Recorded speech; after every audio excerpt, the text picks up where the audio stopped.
রাস্তায় ধানের চারা রোপণ করে স্পষ্ট বার্তা দিয়েছেন পাবনা দোগাছি ইউনিয়নের কয়েকটি গ্রামের বাসিন্দা।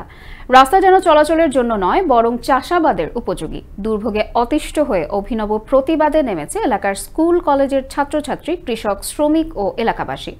এ বিষয়ে উপজেলা নির্বাহী কর্মকর্তা দ্রুত রাস্তাটি সংস্কার করার কথা জানান।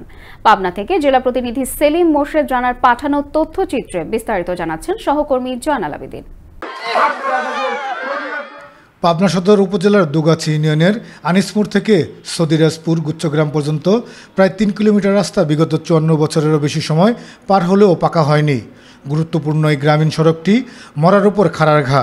গাড়ি চলে, সবগুলা মাঠের গাড়ি, প্লাস এই জন্য আমরা ঠিক মতো বাসায় পড়াশোনা করতে পারি না। রাতেও চলে, দিনেও চলে। মাটি কাটে ভাটায় নিয়ে ফেলে, এই মাটি কাটাটা আপনারা একটু বন্ধ করে দেন।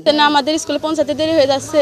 ধুলাবালি ও বৃষ্টি মৌসুমে কাদা রাস্তায় যাতায়াত করা কঠিন স্কুল কলেজের ছাত্রছাত্রীদের। চড়াশতুষ্পুর উচ্চ বিদ্যালয়ে আমরা পড়াশোনা করি, বৃষ্টি বাদল হলে আমরা স্কুলে যেতে পারি না। কলেজে হাইটে যেতে খুব কষ্ট হয়, গাড়িগুলো আসছে না, আমাদের স্কুলে পৌঁছাতে দেরি হয়ে যাচ্ছে। 3 কিলোমিটার কাঁচা সড়কটিতে 6টি গ্রামের প্রায় 7000 মানুষের একমাত্র যোগাযোগের মাধ্যম। রাস্তায় গাড়ি যাতায়াত ও পাকাকরণের জন্য বিভিন্ন দাঁড়াদারে ঘুরেও রাস্তাটি পাকা হয়নি বলে জানালেন এলাকাবাসী। বিভিন্ন নেতাকর্মীদের কাছে এর পূর্বে আবেদন করা হয়েছে, কিন্তু আমরা এই পর্যন্ত অবহেলার মধ্যে পড়ে আছি। অবশেষে এলাকাবাসী দীর্ঘদিন মানববন্ধনের পাশাপাশি কাদা রাস্তায় অভিনব প্রতিবাদে রোপণ করে ধানের চারা। আমাদের দাবি একটাই, রাস্তা মাটি কাটা বন্ধ করতে হবে, রাস্তাও চাই। গত বছরের 5 আগস্ট আওয়ামী লীগ সরকার পতনের পর চেয়ারম্যান আলী হাসান গা ঢাকা দিয়েছে।